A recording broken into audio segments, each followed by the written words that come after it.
Hi, it's Colin Coward. I started The Volume to bring you some of the most authentic voices in sports. While you're here, make sure you hit subscribe. Thanks. The one other thing I wanted to hit on from this specific game was the interesting reality of the Anthony Davis conundrum. You know, Giannis takes this matchup super personally. And I think we can all guess why. After the bubble, Anthony Davis was claimed by many, including myself, to be better than Giannis. Now, part of the reason why that opinion looks so ludicrous in retrospect has to do with Anthony Davis's decline more than it does with the opinion itself. In the bubble, guys, Giannis looked helpless, getting gentlemen swept by the Miami Heat. The only game they won in that series, Giannis sat and watched with a sprained ankle. That's how bad he looked in that series. And in the same playoff run, Anthony Davis dusted everybody, okay? He had one of the most dominant defensive playoff runs that we've ever seen, and then shot like Kevin Durant out of the high post.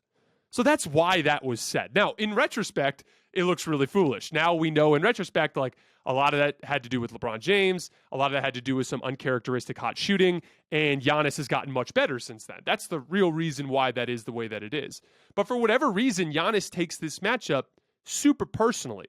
And every time he looks eye to eye with Anthony Davis, he tries to end him.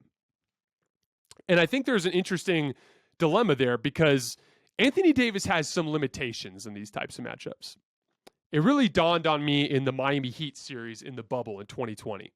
So Portland, Houston, and Denver, the three teams that the Lakers played on their way to the championship, all three of those teams were limited in their front court defensively, right? Like it's Nurkic. The Rockets didn't even play a center.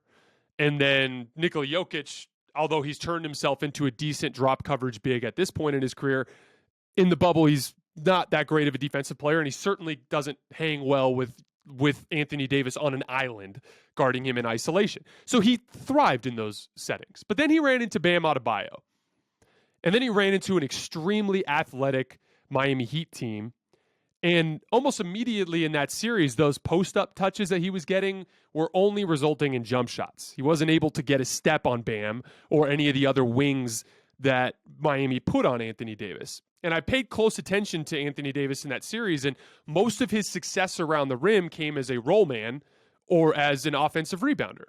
And it's just the unfortunate reality of Anthony Davis's physical limitations. And I know that sounds crazy to say because the dude is freakishly tall and way more mobile than most bigs, and that's why he's one of the best defensive players in the league. But the reality is, if you have a quick, strong forward sitting right in front of Anthony Davis that can slide his feet, he's not really quick with that first step. And so as a result, when those big athletic forwards really man up on him, he can't do anything but take a jump shot. He doesn't have that ability to get around them, which is why he never became a perimeter initiator for a big who dribbles as well as he does. What makes Giannis so much better than Anthony Davis is he is capable of being a perimeter initiator. What makes Giannis capable of being a perimeter initiator is that he can dribble and shoot like Anthony Davis can, but he also has an incredibly quick first step. So he can stare a guy face to face and do a quick move and get by him, which is something that Anthony Davis has always struggled with unless he's going up against a plodding, slow-footed center. Now, Giannis has a million other things that make him better. He's got an incredible motor. He came out and attacked this game from the start. Like, just truly tried to end Anthony Davis. You don't see that type of aggression out of Anthony Davis very often. He's a little bit more of a mild-mannered guy, tends to kind of go with the energy of the team rather than kind of generating his own energy. That's another big part of what Giannis brings to the table. And it's funny because as Giannis has developed and as Anthony Davis has declined in recent years as a jump shooter, and with just his motor and just what he brings on a night-to-night basis, now there's a comically large gap between those two guys.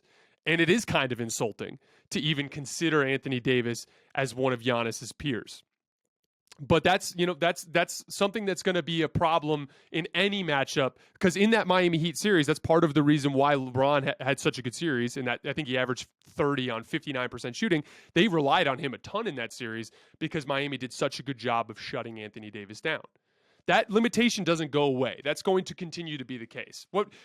Anthony Davis almost becomes, he's still very good. I want to be clear. I'm not trying to say that he's, inadequate, like completely incapable of impacting the game. What I'm saying is he becomes more of like a Rudy Gobert with a pretty decent jump shot, is basically what Anthony Davis becomes in those settings.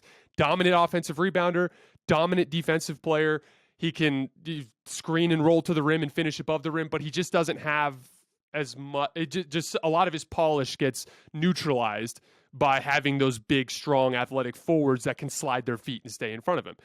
That's a limitation there. So that puts a lot more on LeBron. Now you end up in that kind of playoff series, you're depending on a 37-year-old LeBron to be unbelievably amazing as that perimeter initiator. But again, much props to Giannis. He came in with a mission to end the Los Angeles Lakers tonight, and he very much pulled that off, at least in whatever metaphorical sense that you can think.